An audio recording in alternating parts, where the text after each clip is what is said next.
세상의 어느 민족이나 나라나 인종들하고 구별 없이 이 노래라고 하는 이 독특한 예술의 장들을 다 모든 민족들마다 다 가지고 있습니다. 특히 우리 민족은 일찍이 음주 가무를 즐기는 그런 민족이다. 중국의 삼국지 위지 동이전에 수천 년 전에 기록이 될 정도로 우리 민족이 노래와 춤을 얼마나 좋아했는지 이미 수천 년 전에 기록이 될 정도로 그 정도로 유명했다고 합니다. 그래서 이 노래라고 하는 여기는 문학의 다른 장르라든지 예술의 다른 장르와 또 다른 독특한 특질이 있으니 바로 이 노래에는 첫째 메시지가 있죠. 그 가사에 독특한 메시지가 있습니다. 그래서 그 가사는 들으면은 그 부르는 모든 사람들이 금방 공감이 가는 그런 메시지를 가지고 있는 거죠.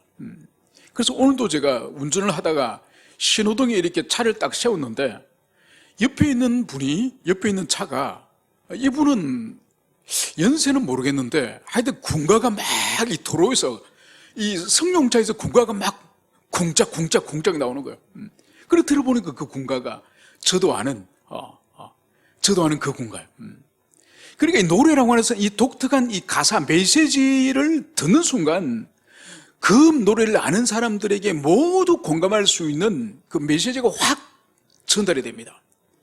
그리고 이 메시지뿐만 아니라 이 노래에는 이 곡조가 있지 않습니까? 이 음정의 이 곡조에 의해서 우리의 정서를 확 움직이는 이 힘이 있습니다. 그래서 우리 민족의 아리랑 같은 경우에는 아리랑이라는 그 가락을 들으면은 금방 우리 마음이 조상들의 마음에 이래 잇대어져서 민족의 한이라든지 서름이라든지 이런 압박이라든지 이런 것들이 우리 심령 속에 수천 년 수백 년 동안에 흘러왔던 그 정서가 함께 관통이 되어서 우리가 공감하는 것을 볼 수 있습니다. 그래서 이 노래라고 하는 이것은 정말 독특한 우리 인간의 어떤 예술 문학의 장르이지만은 이것은 특정한 메시지를 오래오래 기억할 수 있는 아주 좋은 그런 방식인 것을 볼 수 있습니다. 여러분, 모세가 오늘 보면은 이제 하나님의 말씀 40년 전에 이제 시내산에서 첫 번째로 율법을 기록했다고 한다면은 이제 이 광야 2세대를 향해서 두 번째 이 신명기를 이 모압 평지에서 이 모세가 기록하지 않습니까? 이제 그에게는 가나안 땅에 들어갈 수가 없고 이제 그들은 다 가나안 땅으로 들어가지만은 자신은 이 모압 땅에서 죽어야 된다는 것을 하나님께 이미 메시지를 받았기 때문에 지금 자신에게는 이 생명이 한 달밖에 남지 않았습니다. 그 한 달 남은 시간으로 이 모세가 2세대들에게 두 번째 율법과 그 율법의 주석까지 아주 상세하게 기술한 것이 이 신명기죠. 그러니까 죽어가는 사람의 유언으로 하는 그런 하나님 말씀이 바로 이 신명기라고 볼 수 있는 거죠. 그래서 오늘 이 신명기의 제일 마지막 부분에 하나님께서 모든 말씀을 이제 다 기록하신 이후에 이 모세에게 하나님이 지시를 한 가지 합니다. 그게 뭔가 하니까 이 신명기 전체의 이 방대한 이 34장이나 된 이 방대한 하나님의 이 계시를 압축해서 이 32장에 이 34장이 되는 엄청난 방대한 이 진리를 이 32장 한 장 안에 하나님이 노래를 만들도록 하신 거야. 이게 우리가 잘 아는 유명한 모세의 노래. 그래서 이 모세의 오경을 가장 진한 엑기스인 그런 진리로 압축한 것이 이 모세의 노래라고 할 수 있는 거죠. 그래서 이 모세의 노래의 이 준비 과정을 우리가 먼저 오늘 살펴보고 노래의 일부분을 잠깐 살펴보도록 하겠습니다. 오늘 24절에서는 모세가 이 율법 말씀을 다 책에 써서 마친 후에 모세가 여호와의 언약궤를 매는 레위 사람에게 명령하여 이르되 이 율법책을 가져다가 너희 하나님 여호와의 궤 곁에 두어 너희에게 증거가 되게 하라. 오늘 모세는 이 두 번째 율법인 이 신명기를 다 기록한 이후에 마친 후에 이것을 언약궤를 맺는 이 레위인, 그러니까 언약궤를 매는 제사장을 말하겠죠. 이 제사장들에게 이 율법책을 이 언약궤 옆에 잘 보관하라, 이 말씀을 오늘 하는 것을 볼 수 있습니다. 여러분, 언약궤 안에는 이미 내용물이 있습니다. 그죠? 여기는 시내산에서 모세가 받은 십계명의 두 돌판과 그리고 아론의 상난 지팡이와 그리고 하나님의 하늘 양식을 주신 증거인 만나가 든 항아리가, 이 세 가지 이 내용물이 이 법궤 안에 있습니다. 그런데 오늘 하나님께서는 지금까지 모세에게 주셨던 이 율법의 말씀, 이 말씀을 모두 기록한 이 책을 이제 이 법궤 앞에 곁에 보관하라, 이 말씀을 여기서 하고 있습니다. 여러분, 이 책이라고 하는 이것은 이 지금 하나님의 말씀이 책 형태로 이미 되었다는 것을 말하는 거예요. 이건 추론하는 거죠. 그러니까 고대 시대 때 보통 문서를 기록하는 방식들이 몇 가지가 있는데, 진흙에다가 이 점토판에 거기다 글을 새겨서 햇볕에 말려서 그것을 도서관에 보관하는 그런 고대 시대 때 쇠기문자들이 주로 그렇게 했습니다. 그런 방식이 있고, 이집트 같은 그런 지역에는 이 갈대 같은 파피루스가 아주 흔했어요. 그래서 이집트는 그 당시에 유럽 그리스로도 이 파피루스를 수출했습니다. 그래서 이집트에서 성장하고 자랐던 모세에게는 파피루스에 기록하는 이것이 아주 익숙했을 거예요. 그리고 하나는 이제 양피지죠. 그래서 이집트와 이 그리스의 이 갈등과 전쟁 사이에서 이집트에서 파피루스 수출을 유럽에 하지 않습니다. 그리스 하지 않습니다. 그러니까 그리스, 유럽 자구책이 뭔가 하니까 양피지를 만든 거죠. 파피루스 수입을 하지 않으니까. 그래서 여기서 볼 때는 이 책은 모세에 의해서 기록이 되기 때문에, 모세는 일찍이 이집트에서 파피루스를 잘 다루고 그게 문서를 기록했기 때문에 아마 파피루스 두루마리에 이 말씀을 기록했을 가능성이 아주 높습니다. 그래서 이것을 여호와의 언약궤 곁에 두어 너희에게 증거가 되게 하라. 여러분, 이것이 무슨 말씀인가 하니까, 이 하나님의 율법, 이 율법을 항상 법궤 옆에 두어서 바로 이 율법책이 하늘의 하나님과 이 땅의 이스라엘 간에 이제 이 증거로 삼아라, 이 말씀을 여기서 하는 거죠. 여러분, 이미 그 속에는, 법궤 속에는 십계명의 돌판이 있지만은 십계명보다 훨씬 세밀하고 상세한 이 율법책이 바로 이 두루마리가 이 법궤 옆에 있는 것이죠. 그래서 이스라엘 백성들의 삶과 하나님의 계명에 의해서 이스라엘 백성들이 무엇이 죄이고 무엇이 하나님이 원하시는 삶의 도리인지 바로 이 율법책이 증거로 삼도록 하라, 하나님이 이 말씀을 여기서 하고 있습니다. 여러분, 여기서 오늘 하나님께서 이스라엘 백성들에게 율법책을 주신 이 의미를 우리가 여기서 두 가지를 생각해 볼 수 있습니다. 여러분, 보통 우리는 율법은 하나님께서 우리에게 무엇이 주님이 원하시고 무엇이 주님이 금지하시고 무엇이 죄가 되는지 바로 정죄의 기능만이 있다고 생각하지만 그렇지 않습니다.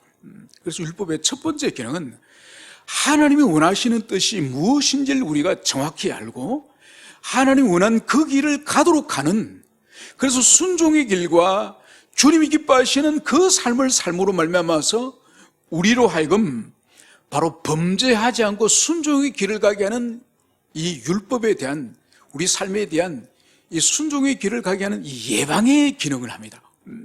그러니까 항상 주님의 뜻을 깨닫고 이 길을 내가 걸어가기를 주님이 원하시는구나. 그래서 범죄에 대한, 불순종에 대한 예방의 길을 가게 하는 것이 바로 이 율법의 기능이라고 한다면은, 두 번째로 율법을 만약 우리 어겼다, 율법을 만약 하나님 앞에 범하여서 주님 앞에 죄를 지었다, 여러분, 하나님과 관계 안에서는 우리가 범죄하였다고 해서 끝이 나는 것이 아니지 않습니까? 주님은 항상 우리에게 기회를 주십니다. 다시 참회하고 돌이킬 때는 돌아올 수 있는 길을 주님이 주십니다. 바로 다시 주님께로 돌아갈 수 있는 길이 이 율법책에 또 기록됐다니까요. 그래서 율법은 바로 하나님을 떠나지 않고 하나님이 원하시는 길을 걸어갈 수 있는 순종의 길과 범죄 예방의 길을 이 율법이 주신다고 한다면 혹여 넘어지고 범죄하고 또 우리가 죄를 저질렀다 할지라도 이 율법을 따라서 다시 참여하고 제사를 하고 회개를 할 때는 다시 하나님께로 돌아올 수 있는 길이 바로 이 율법에 있는 것이죠. 그래서 이 율법책을 바로 하나님의 언약궤 법궤 앞에 보관함으로 말미암아서 하늘의 하나님과 이스라엘 백성 사이에 증거로 삼게 한다. 그래서 예방할 뿐만 아니라 범죄하고 넘어진 자들에게는 다시 돌아올 수 있는 길이 이 율법에 있다는 것을 오늘 이것을 말씀을 하고 있습니다. 이제 그러면서 오늘 주님께서는 이제 모세를 통해서 27절은 이렇게 말씀을 하고 있습니다. 내가 너희의 반역함과 목이 고전 것을 아나니 오늘 내가 살아서 너희와 함께 있어도 너희가 여호와를 거역하였거는 하물며 내가 죽은 후의 일이라. 여러분, 모세는 이스라엘 백성들을 약 80년 가까운 긴 시간 동안에 함께 살았습니다. 그가 만산이 되어서 이집트의 이 노역군 감독관을 쳐 죽이지 않습니까? 그것을 쳐 죽였을 때에 그것을 폭로하고 고소 고발한 사람이 누구였습니까? 자기 동족이에요. 자기 동족 히브리인이, 이 모세는 정말 자기 동족을 위하여서 그 감독관을 쳐 죽였는데 바로 이것을 고소 고발한 사람이 바로 자기 동족 히브리였습니다. 그래서 40년간을 광야에서 목부로 지나면서 양을 치면서 그렇게 살지 않았습니까? 그가 다시 하나님의 부르심을 받고 그가 원하지 않았지만 하나님이 보내셔서 이제 40년 동안 하나님의 사역자로서 이스라엘 백성들을 인도하지 않았습니까? 여러분, 그 40년 동안에 모세가 경험한 것이 얼마나 지독한 반역과 패역함을 모세가 경험했습니까? 그걸 알기 때문에 내가 너의 반역함과 목이 고든 것을 아나니. 여러분, 모세는 애굽에 있을 때도 하나님의 부르심을 통해서 바로 앞에 나가서 내 동족, 내 동포를 보내주십시오, 이 말을 했을 때에 이 파라오가 보내줬습니까? 보내주지 않았죠. 오히려 노동을 더 가혹하게 시켰을 때에 모세가 제일 먼저 원망과 이제 큰 박해를 당하는 것은 이집트의 어떤 감독관에게 박해를 당하는 것이 아니에요. 그 동포에 의해서 제일 먼저 이 모세가 고통을 당합니다. 그러면서 이제 이 모세가 드디어 10가지 재앙을 하나님이 내리셔서 이제 탈출할 때에 그들이 광야 끝에 홍해를 눈앞에 두고 광야 끝에서 이집트 병사들이 뒤따라왔을 때에 얼마나 입으로 하나님과 모세를 저주합니까? 우리를 왜 여기로 끌어내서 여기서 죽게 합니까? 그러면서 그들이 모세를 원망합니다. 그리고 그들이 이제 홍해를 뚫고 이제 그들이 광야에 나오지 않습니까? 그래서 거대한 성가대를 이루어서 하나님께 경배와 찬양을 올려드리고 3일이 지나서 어떤 일이 벌어집니까? 물이 떨어지니까 또 우리를 차라리 이집트에 죽도록 그냥 내버려 두지 공동묘지가 없어서 여기로 우리를 끌어서 우리를 죽이려고 합니까? 그러면서 모세와 하나님을 그렇게 또 입으로 또 저주를 합니다. 그러고 나서 이 사람들이 시내 산에 가서 모세가 하나님께 그 십계명을 받으러 율법을 받으러 올라갔을 때에 그 며칠을 참지 못하고 황금송아지를 만들어서 우상 숭배를 하지 않습니까? 얼마나 속히 변질되는지. 그 이후에도 고라 일당들, 모세와 아론의 리더십을 반역하면서 이제 우리가 새로운 지도자를 세우자, 그래서 우리가 이집트로 다시 돌아가자, 그렇게 반역하지 않습니까? 여러분, 이것은 40년간을 이 모세는 정말 안식이 한 날도 없을 정도로 계속 백성들이 민원을 제기하고 반역을 시도하고 얼마나 불평과 원망으로 가득 찬 세월을 40년간 보냈습니까? 그래서 그의 생명이 이제 꺼져가는 그 시점에 너희의 반역과 너희의 목 고듬을 내가 안다, 이것을 오늘 말씀을 하고 있는 것을 볼 수 있습니다. 그래서 모세는 오늘 내가 살아서 너희와 함께 있어도 너희가 여호와를 거역하였거늘 하물며 내가 죽은 후의 일이라. 그러니까 모세가 다른 어떤 이스라엘 역사 속에서 모세 같은 위대한 지도자가 어디 있습니까? 그 정도로 걸출한 하나님을 대면하고 하나님으로부터 인정받는 그런 하나님의 종이었지만은 그 모세의 손 안에도 장악되지 않는 그 이스라엘 백성들, 모세가 죽고 난 이후에, 내가 죽고 난 이후에 장차 무슨 일이 일어날 것인가, 이렇게 말할 정도로 이들이 패역하였음을 오늘 모세는 말을 하고 있습니다. 그래서 오늘 28절에서는 너희 모든 지파의 장로들을 다 내 앞에 모으라. 그래서 내가 이 말씀을 그들의 귀에 들려주고 그들에게 하늘과 땅을 증거로 삼으리라. 그래서 이제 이 모세가 기록한 하나님의 이 말씀, 그리고 이 주실 이 하나님의 이 모세의 노래, 이것을 다 이제 들려주겠다는 거예요, 지도자들에게. 그러면서 이제 29절, 내가 알거니와 내가 죽은 후에 너희가 스스로 부패하여 내가 너희에게 명령한 길을 떠나 여호와의 목전에 악을 행하며 스스로 손으로 하는 일로 그를 경노하게 함으로 너희가 후일에 재앙을 당하리라. 여러분, 모세는 아직 이 가나안 땅에 들어가지도 않았다니까. 이스라엘 백성들이 들어가지도 않았지만은 모세는 지금까지 목이 곧고 지금까지 이들이 반역을 일삼는 이들이 모세가 죽고 난 이후에 그들이 속히 타락하고 부패하여서 어떤 일이 일어날지를 모세는 다 알고 있는 거예요.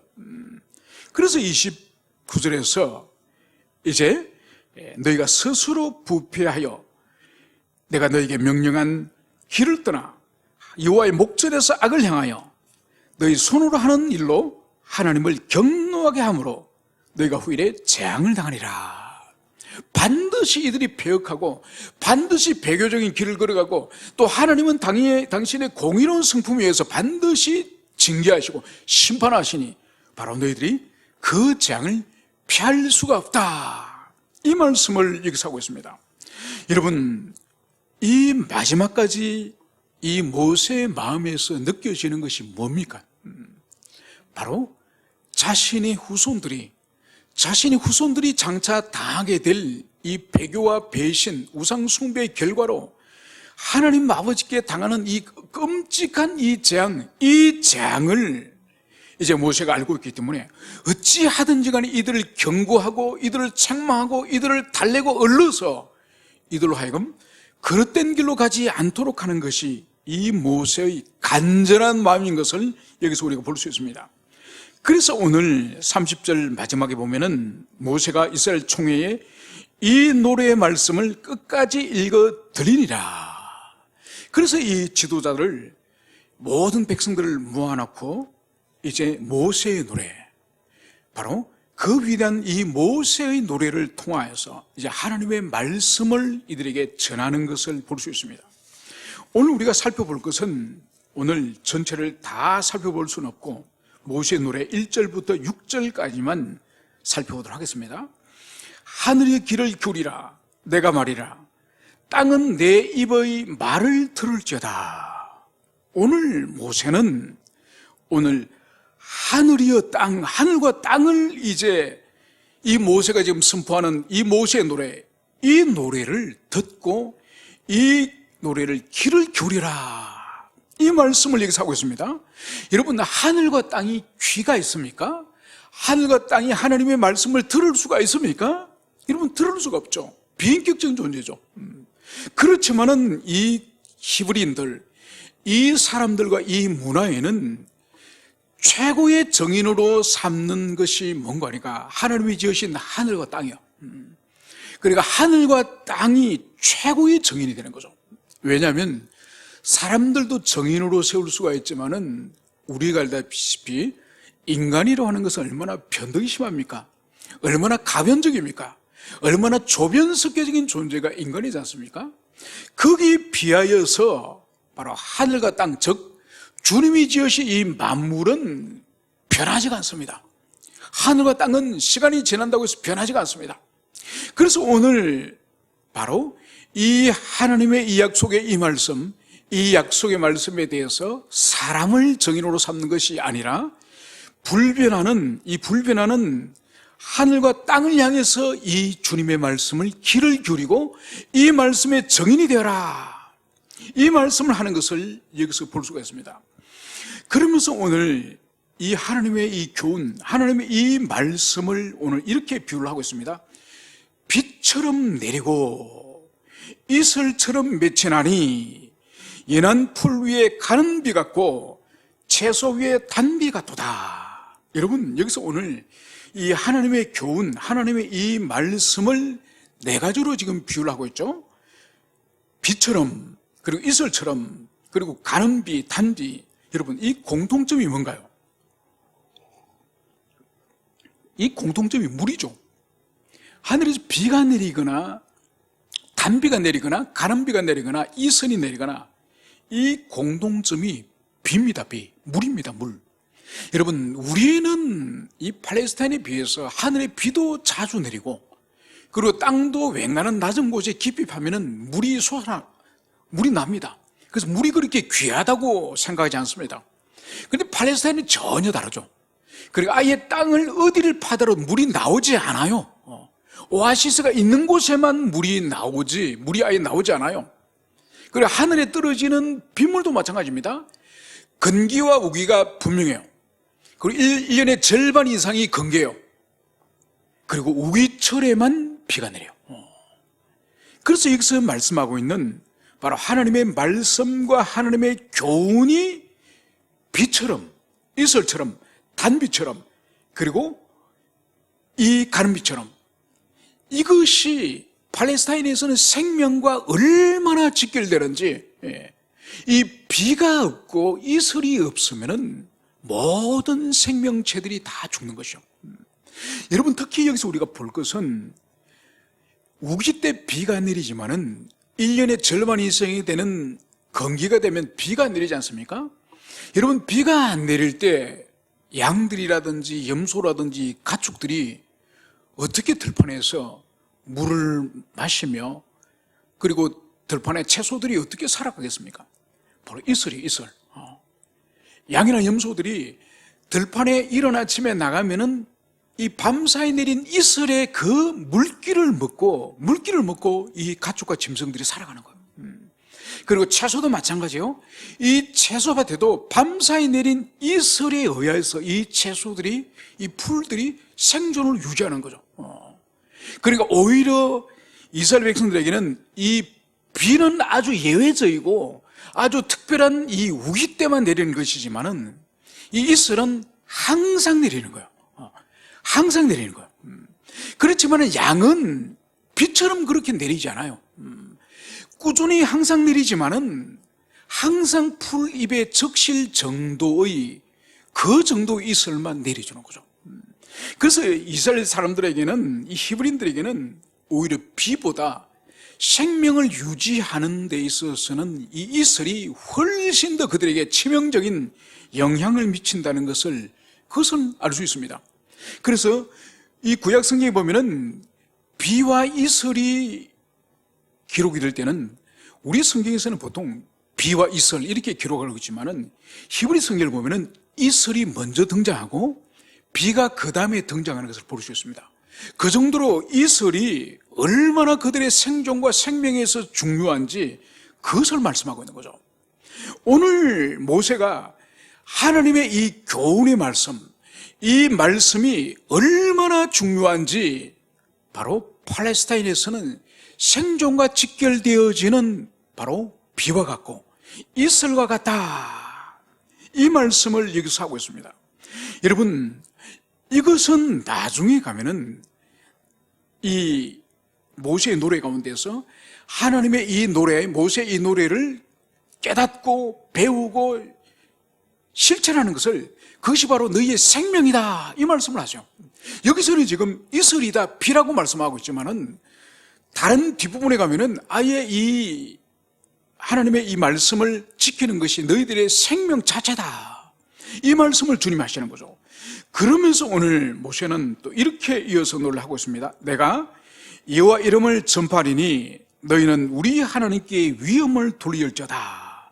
그는 반석이시니 그가 하는 일이 완전하고 그의 모든 길이 정의롭고 진실하고 거짓이 없으신 하나님이시니 공의로우시고 바르시도다. 여러분, 오늘 모세는 내가 여호와 이름을 전파하리니 너희는 우리 하나님께 위엄을 돌릴지어다. 여러분, 하나님 백성의 사명을 오늘 여기서 두 가지를 말씀하고 있습니다. 바로 여호와 이름을 온 세상에 증거하는 이 사명과 함께 바로 하나님께 위엄을 돌리는, 그분을 두려워하면서 그분께 영광을 돌리는 바로 이 삶을 살 것을 오늘 주님께서는 이것을 당부하고 있습니다. 여러분, 이것은 절대로 하나님에 대한 사랑이 없이는 여호와 이름을 전파할 수 없고, 여호와 하나님에 대한 경외심이 없이는 의미를 절대로 돌릴 수 없는 거예요. 그래서 이 한 구절은 사실 우리 언약의 백성 하나님의 자녀들에게 있어서 가장 내심으로, 우리 심령으로 하나님의 사랑과 경외라고 하는 그 본질적인 우리 마음을 여기서 주님이 원하신다는 것을 볼 수 있는 거죠. 그래서 하나님이 원하시는 것은 보십시오, 하나님의 이름을 전파하는 것과 하나님께 두려움과 떨림으로 그분의 영광을 돌리는 이것을 원하는 거예요. 여러분, 하나님은 우리에게 너무 많은 것을 요구하는 것이 아니라니까요. 우리 중심과 우리 마음이 그분으로서 가득 차고, 그분에 대한 두려움으로 가득 차고, 그분에 대한 사랑으로 가득 차는 그걸 주님 원하시는 것이지, 어떤 큰 재물을 돌리거나 큰 사회적 신분을, 어떤 업적을 남기는 그것을 주님 원하는 걸 아니에요. 오늘 주님은 분명히 바로 주님의 이름을 세상에 전파하고 그분을 두려워하는 위엄을 돌리는 이것을 주님이 원하신다. 이것을 우리가 가슴 깊이 새겨둘 것입니다. 그래서 오늘 모세는 이어서 그는 하나님은 반석이시니 그가 하신 일이 완전하고, 여러분, 반석이라고 하는 것은 그 문화권에서 일을 해야 됩니다. 팔레스타인은 이 광야와 함께 사막이 있는 지역이에요. 여러분, 사막의 특징이 뭔가요? 항상 강한 바람이 불어서 이 지형이 변형이 일어납니다. 그러니까 어느 날은 이 사막의 이 모래 사구, 모래 언덕이 눈앞에 있다가, 북쪽에 있다가 하룻밤 사이에 바람이 불어서 이 사구가 바람에 날아가서 저 남쪽에 이 사구가 형성이 될 수 있습니다. 그래서 수시로 이 모래 언덕이 이 형태를 달리하고 이동을 하는 것을 볼 수 있는 거죠. 그런데 그 광야 가운데에 이 반석은 전혀 바람에 의해서 요동치 않는, 항상 그 자리를 지키고 있는 불변하는 하나님의 이 성품을 보여주는 것이 이 반석이에요. 그래서 70인역에서는, 이 구약 70인역에서는 반석을 주님이라고 번역을 하고 있는 거죠. 그러니까 이 성경의 기자는 이 반석을 하나님을 예시한다고 하는 것을 알고 있기 때문에 바로 반석은 하나님 여호와 그분이다, 이렇게 이해를 하고 있는 것이죠. 그래서 오늘 보십시오, 하나님은 반석이시기 때문에 그분이 하시는 일은 완전한 거예요. 여러분, 우리 사람이 하는 일은 얼마나 불완전합니까?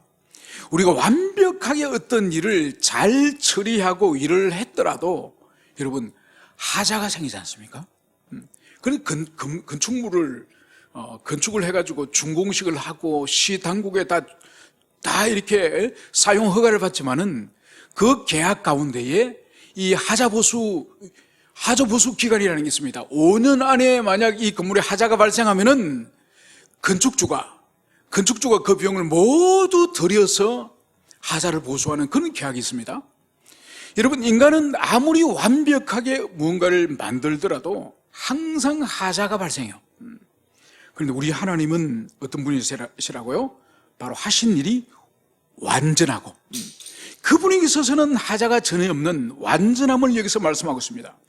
그리고 그의 모든 길이 정의롭고 진실하고 거짓이 없으신 하나님이시니, 여러분, 하나님이 하고자 하시는 일, 하나님이 걸어가시는 그 길, 모든 그 길은 불의가 조금도 없는 정의로움을 말씀하고 있고, 그리고 거짓이 조금도 없으신 진실하신 분이심을, 이것을 여기서 말씀하고 있습니다. 그리고 더 나아서 하나님은 공의로우시고, 결코 주님은 어떤 사사로운 그런 분이 아닌 바르시도다. 여러분, 여기서 오늘 하나님의 성품을 대표적인 성품을 여기서 말씀을 하고 있습니다. 여러분, 이 하나님의 대표적인 성품은 사실 교회된 우리들이 가져야 되고, 우리들이 본을 받아야 되고, 우리들이 이렇게 살기를 바라시는 그 성품이라는 것을, 이것을 우리가 가슴에 새게 됩니다. 그래서 항상 우리는 하나님의 성품에 대해서 잘 우리는 알아야 되고, 그 성품을 우리가 사랑을 해야 됩니다. 그 성품을, 사랑을 뿐만 아니라 우리가 그 성품을 닮아가고, 그래서 그 성품은 이 세상에 있는 모든 사람들과 또 이 세상의 어떤 기관들과도 구별되는 그런 거룩한 성품이기 때문에 바로 우리가 아버지를 닮아가는 것이 당연하지 않겠습니까? 그래서 우리가 여기 있는 하나님의 성품을 닮을 뿐만 아니라 마지막 궁극적으로는 우리가 살아가는 이 세상 또한 하나님의 공의로움, 또 하나님의 이 정의로움, 이 신실함, 그리고 하나님의 이 거짓이 없는 이 진실함, 그리고 하나님의 성품이 궁극적으로는 교회와 우리들을 통하여서 온 세상에 하나님의 성품이 실현될 수 있도록 이거를 교회된 우리들이 하는 거예요. 여러분, 이것은 어떻게 하느냐? 바로 이 세상을 해서 너희들은 정의로우라, 너희들은 진실해라, 여러분, 강요하는 것이 아니에요.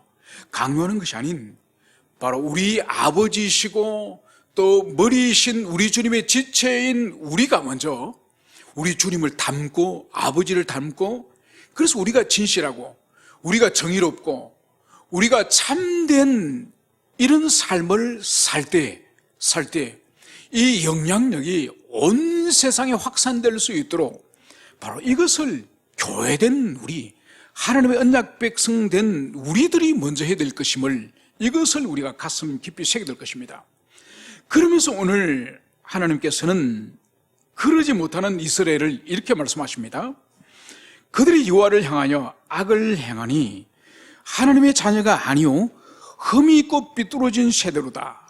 어리석고 지혜 없는 백성아, 여호와께 이같이 보답하느냐? 그는 내 아버지이시오 너를 지으신 이가 아니시냐? 그가 너를 만들고 너를 세우셨도다. 여러분, 오늘 하나님은 이스라엘 백성들을 향해서 오늘 준엄하게 책망합니다. 바로 그들이 여호와를 향해서 악을 행하니 하나님의 자녀가 아니오. 여러분, 이스라엘 백성은 하나님과 언약을 맺었습니다. 언약을 맺음으로 말미암아서, 언약이라고 하는 것은 상호 의무들이 존재하는 거지 않습니까? 하나님은 이스라엘 백성들의 하나님이 되셔서 그들을 보호해 주시고 그들을 지켜주시고 그들의 필요를 채워주시는 언약의 주로서 사명을 감당해야 된다 한다면 이스라엘 백성들은 어떤 의무가 있습니까? 바로 하나님과 언약을 맺음으로 말미암아서 그 언약의 말씀에 순종해야 될 의무가 이스라엘 백성들이 있는 거죠. 그런데 만약 하나님 편에서는 언약을 깨뜨릴 가능성이 전혀 없죠. 하나님은 신실하시고 하나님은 완전하신 분이기 때문에. 문제는 이스라엘 측이에요. 이스라엘에서 만약 하나님을 향해서 율법을 범하고 언약을 지키지 않고 배교를 하고 배신을 하면 어떻게 됩니까? 그러면 하나님 편에서 이 언약을 파기를 할 수 있습니다. 오늘 하나님은 그걸 말씀하시는 거예요. 바로 너희들이 하나님의 자녀가 아니오. 여러분, 이것은 오늘날도 마찬가지죠. 원리적으로 우리가 예수 그리스도를 영접하고 그분에게 우리가 접붙여져서 중생하고 회심을 한다면 모든 하나님의 자녀들이 우리가 그리스도의 몸이요 지체가 되어서 그분에게 붙어 있습니다. 마치 우리가 결혼하여서 혼인신고를 하면은 법적으로 우리는 부부관계요. 아무리 부부싸움을 해서 친정에 도망쳐 있든지 밖으로 나가서 잠을 자든지 하더라도 법적인 것은 전혀 하자가 없습니다. 문제가 없습니다. 문제는 실제적인 부부관계인가, 실제적인 부부의 연합관계가 있는가, 그건 아니죠. 마음은 오히려 원수처럼 서로를 대적하지 않겠습니까? 주님은 지금 그걸 말하는 거예요. 언약관계 안에 있지만은 배교자가 되었을 때는 하나님 앞에 어떤 자라고요? 하나님의 자녀가 아니요. 하나님의 자녀가 아니라는 거예요. 여러분, 하나님의 자녀가 아닌 결정적인 증거가 뭘까요? 은혜를 누리지 못하는 거예요. 하나님의 생명과 사랑이 우리 심령에 역사하여서 우리가 미끄러지거나 넘어지거나 범죄했을 때 다시 우리를 회복시키고 다시 주님께로 돌아가게 하는 그 원동력이 우리 안에 있는 것이 아니라 바로 하나님의 은혜와 사랑인데, 하나님의 자녀가 아닌 관계가 단절된 형식적인 관계 안에 있을 때는 하나님의 은혜와 사랑을 누리지를 못한다니까요. 그래서 오늘 주님께서는 범죄하여 배교한 그들 향해서 너희는 하나님의 자녀가 아니요, 그리고 이어서 흠이 있고 삐뚤어진 세대로다. 여러분, 주님은 우리가 온전하기를 원하는 거예요. 여러분, 그래서 우리가 흠이 없기를 바라고, 그리고 우리를 향해서 주님께서 항상 샬롬을 주시길 원하지 않습니까? 샬롬이라고 하는 이 말 자체, 언어 자체가 의미가 완전함을 말하는 거예요. 하자와 흠이 없는 완전함을. 그런데 오늘 주님은 범죄한 하나님 백성을 향해서 너희들은 흠이 있고 삐뚤어진 세대로다. 여러분, 삐뚤어졌다는 것이 뭡니까? 여러분, 사람들도 이 성경이 보면은 어떤 대화를 하다 보면은 항상 이렇게 액면 그대로 받아들이지 못하는 사람들이 있지 않습니까? 농담을 하면은 농담으로 받아줘야 되고, 또 아니면은 농담이 아니라 진담으로 하면은 상대방에서 진담으로 받아두고, 이걸 서로 이렇게 교통이 돼야 되는데 아주 말을 삐딱하게 하는 그런 태도를 가진 사람들이 가끔 볼 수 있습니다. 바로 하나님을 향해서 삐뚤어진, 하나님의 사랑과 하나님의 은총에 대해서 삐뚤어진 태도로 대하는 그런 자들이라는 거죠. 그래서 이런 사람들을 오늘 6절에서는 어리석고 지혜 없는 백성아, 여호와께 이렇게 보답하느냐? 그는 내 아버지시오 너를 지으신 이가 아니시냐? 그가 너를 만드시고 너를 세우셨도다. 여러분, 지금 하나님을 향해서 악을 행하여서 하나님께서 너희는 내 자식이 아니다, 이렇게 말하는 이들을 향해서 하나님이 판단이 뭔가요? 지혜 없는 백성이라는 거죠. 여러분, 지혜는 어떤 사람이 없습니까? 공부 안 해서 가방끈이 짧은 사람이 지혜 없습니까? 아니에요. 지혜의 근본은 여호와를 경외하는 거예요. 그러니까 하나님을 사랑하지 않고 하나님을 경외하지 않는 사람에게는 지혜의 근원이신 하나님이 지혜를 거둬가신다니까요. 그래서 가장 어리석은 사람이 되는 것이 바로 하나님을 경외하지 않는 사람이에요. 여러분, 그래서 이 지혜 없는 사람은 멸망에 가장 가까운 사람이거든요. 가장 인생의 환난과 고난이 끝나지 않는, 끝없이 다는 사람이 지혜 없는 사람이에요. 그래서 우리 속담도 이런 속담이 있지 않습니까? 머리가 나쁘면 손발이 온몸이 고생한다, 이런 말이 있지 않습니까? 이때 이것은 지식을 말하지만 지혜도 포함되는 것입니다. 바로 뭔가니까 하나님을 사랑하지 않고 경외하지 않고 하나님께 범죄하고 하나님부터 내 자녀가 아니다, 이런 평가를 받는 사람에게 주님이 지혜를 거두시기 때문에 그 사람은 무엇을 해도 실패하는 거예요. 무엇을 해도 고생길을 걸어가고 무엇을 해도 환난을 벗어날 수 없는 거예요. 그래서 주님께서는 그런 자를 지혜 없는 백성아, 바로 여호와께 이같이 보답하느냐, 하나님을 향해서 너희가 이렇게 보답하느냐. 그러면서 오늘 하나님이 어떤 분이시라고요? 내 아버지시오 너를 지으신 이가 아니냐, 너를 만드시고 너를 세우셨도다. 바로 이 하나님이 이스라엘 백성을 창조하시고, 그리고 이스라엘 백성들을 하나님 백성으로, 언약 백성으로 구별되게 언약을 체결하시고, 그리고 그들을 세우신 분이 이 하나님이 아니십니까? 여러분, 그래서 하나님을 하나님으로 섬기지 못하는, 하나님을 하나님으로 예배하지 못하는 이런 사람들에는 소망이 없는 거예요. 소망이. 여러분, 오늘 하나님을 부모로, 아버지로서 여기서 오늘 하나님이 의인화시키고 있습니다. 여러분, 이것은 오늘날 우리에게도 적용을 하면은 결코 틀린 말이 아니에요. 여러분, 이 세상에서 가장 신뢰해서는 안 되는 사람이 어떤 사람인지 아십니까? 자기 부모에게 효도하지 않는 사람. 이런 사람은 절대로 신뢰하면 안 됩니다. 매우 무서운 사람입니다. 왜냐하면 이 세상의 모든 사람은 배신하고 버리고 상종하지 않더라도 자기를 존재하게 하고 자기 생명을 있게 하고 자기의 존재 근원인 부모를 배신하거나 부모를 등지는 사람은 그 사람은 그 외의 사람, 형제라든지 친구라든지 친척이라든지 이 모든 사람은 언제든지 배신할 수 있는 사람입니다. 왜냐하면 부모도 그렇게 대우하기 때문에. 그러면 이런 질문을 할 겁니다. 아니, 내가 아는 사람은요, 자기 부모와는 엄청 사이가 안 좋던데, 그런데 친구나 회사 동료와는 엄청 사이가 좋던데요? 여러분, 그런 사람을 위선자라고 부르는 거예요. 진정으로 사랑해야 되고, 진정으로 연합되어야 되고, 진정으로 하나 되어야 될 부모를 배신하면서 다른 사람을 좋은 관계를 맺는 그것을 위선자라는 거. 또 반대로 진정으로 이 땅에서 하나님 한 분을 경외하고 사랑해야 될 그 신앙을 저버리고 바알을 찾아가고 아세라를 찾아가고 이 세상의 신들에게 가서 좋은 것을 갖다 바치는 그 사람을 우상 숭배자라 하듯이, 그래서 오늘 하나님께서는 당신을 아버지다, 너희들을 낳았다, 너희들을 창조했다, 너희들을 세웠다, 주님은 이 말씀을 여기서 하고 있는 거예요. 여러분, 이것은 오늘도 마찬가지죠. 신앙생활을 하면서, 교회에서 신앙생활을 하면서 하나님을 사랑하지 않고 하나님을 경외하지 않는 사람이 이웃을 사랑한다거나 직장의 동료를 사랑한다거나 자기 일을 사랑한다는 것은, 이것은 다 위선이에요.